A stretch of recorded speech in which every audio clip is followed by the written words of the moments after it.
recursos almacenados.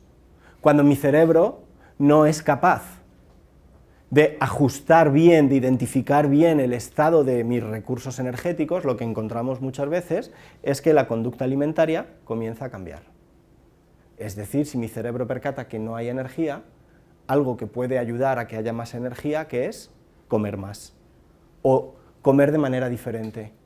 Empiezo a elegir alimentos que aportan más calorías, o alimentos que aportan más azúcares, porque estoy en la necesidad de encontrar más recursos energéticos. ¿Cuál es el problema?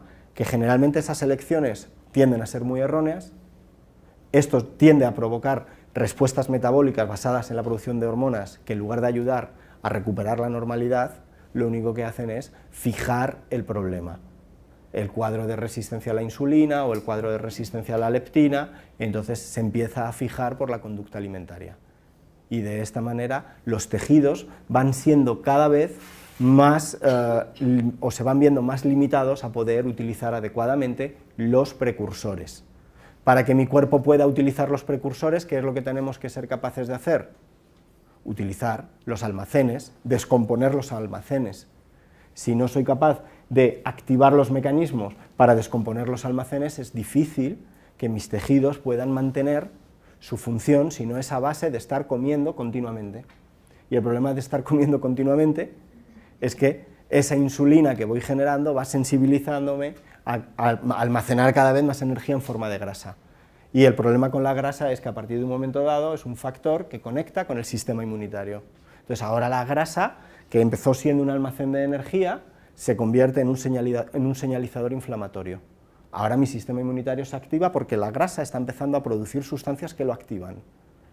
Entonces ahora, en lugar de mejorar el trasfondo energético, ¿qué es lo único que hago? Empeorarlo, mantenerlo.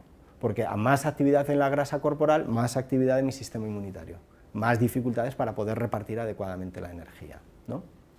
Y esto es lo que vemos. Clásicamente, decíamos, los primeros modelos que trataban de explicar la fatiga ponían el foco de atención en la capacidad de desarrollar trabajo, por ejemplo, en la musculatura. Y cuando el músculo ya no era capaz de captar más glucosa, se pensaba que ahí empezaba la fatiga. La musculatura incluyendo el corazón.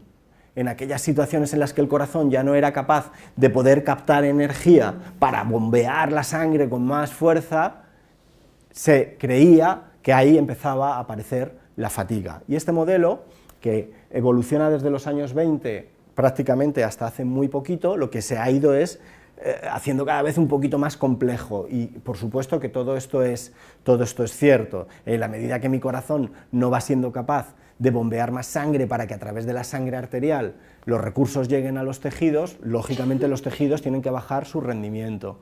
Pero el concepto novedoso es que se incorpora al cerebro como el ordenador central desde donde todo esto se controla. Todo pasa por el cerebro, todo pasa por el cerebro. De tal manera que desde la periferia corporal está entrando un montón de información, un montón de información. Y todo eso que está siendo captado periféricamente por el sistema nervioso está llegando al cerebro. Y el cerebro tiene la capacidad de integrar toda esa información y de generar síntomas. Hoy en día sabemos que el dolor y la fatiga, que muchas veces son dos síntomas que van unidos, la patología típica de esto que estoy hablando es la fibromialgia, fatiga y dolor generados juntos en el mismo cuadro, se genera en el cerebro. Duele el músculo, pero el problema no está en el músculo, el problema está en el cerebro. Y es el cerebro el que decide que eso tiene que doler, que ese mínimo daño que hay en el músculo tiene que ser traducido en forma de dolor. Lo mismo ocurre con la fatiga.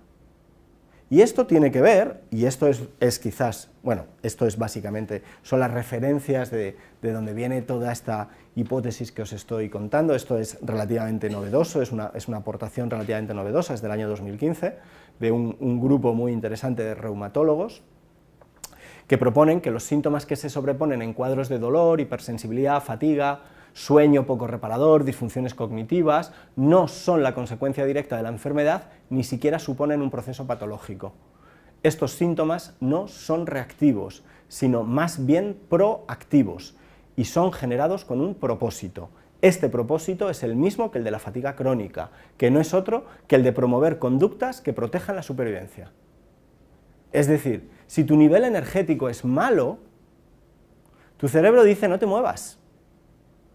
Y no hay nada mejor para no moverte que hacer que te sientas con fatiga. La fatiga te protege.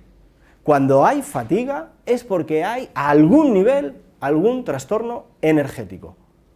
Por eso desarrollamos conductas de evitación cuando los niveles energéticos son malos. Por eso cuando hay poca energía aquí en el cerebro, no me apetece socializar. La libido se pierde, entran pocas ganas de reír. No me gustan los sitios muy grandes donde hay muchos estímulos. Cuando hay muy poca energía aquí, lo que me gusta es estar en mi casa, con pocos estímulos y los pocos que hay controlados, y a poder ser comiendo, para mantener el nivel de energía. Ese síntoma se genera aquí, pero evidentemente tiene mucho que ver con lo que está pasando en la periferia del cuerpo, ¿no? Esto es lo que se conoce hoy, este es otro concepto también bastante novedoso, que se presenta realmente al cerebro como el auténtico gobernador de la salud.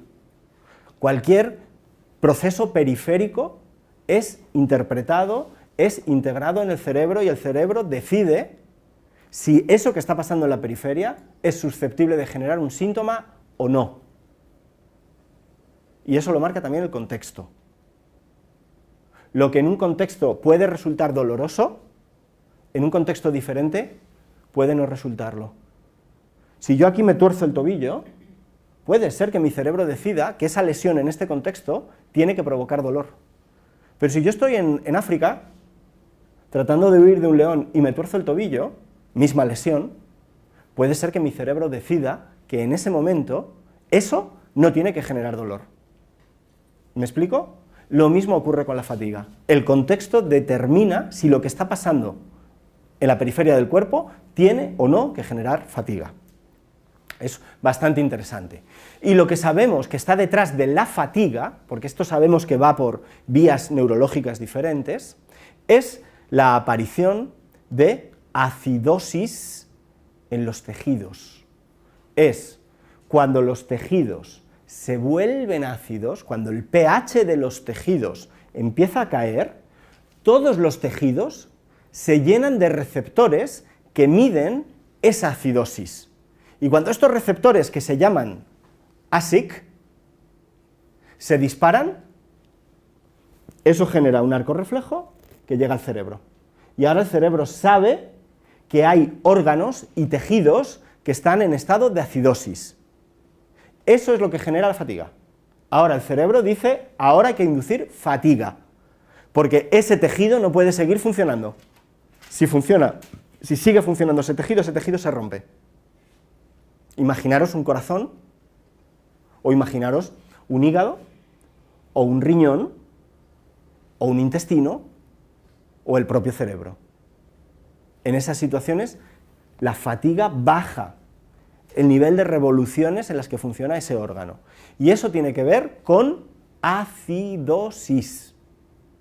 Tiene que ver con hidrógeno, con protones que se acumulan en el tejido. Y esa acidosis se conecta directamente con el órgano más importante para asegurar los niveles de energía, que son las mitocondrias. ¿Os suenan las mitocondrias? Las mitocondrias son bacterias, y son bacterias que hace muchos millones de años que decidieron que el mejor sitio para vivir iba a ser nuestro cuerpo. Y nosotros dijimos, puede ser interesante que vivas en nuestro cuerpo. Estas bacterias necesitaban protección, porque todas las bacterias sufren mucho cuando desde el exterior se oxidan. La bacteria fue lista y dijo, si tú me proteges y me dejas estar dentro de tus tejidos, yo tengo más probabilidades de sobrevivir. Y nosotros dijimos, ¿y tú qué puedes hacer por nosotros a cambio? Y dijo, pues mirad, yo os puedo proveer de ATP, de tal manera que la mitocondria, en la relación que establece con nuestro cuerpo, es el ejemplo típico que se utiliza para entender lo que es una relación simbiótica. Yo te protejo y tú me ofreces energía. Entonces, todo este mecanismo para producir energía se asienta en la mitocondria. Mientras que mis mitocondrias funcionan, yo estoy en disposición de poder obtener ATP. Pero cuando mis mitocondrias dejan de funcionar, la producción de ATP no se hace en la mitocondria, se hace en el citoplasma de la célula. Y eso provoca la caída del pH en el tejido. Luego, la fatiga tiene que ver con carencia de actividad mitocondrial. Y vamos a ver que algunos suplementos se utilizan precisamente para activar otra vez a las mitocondrias.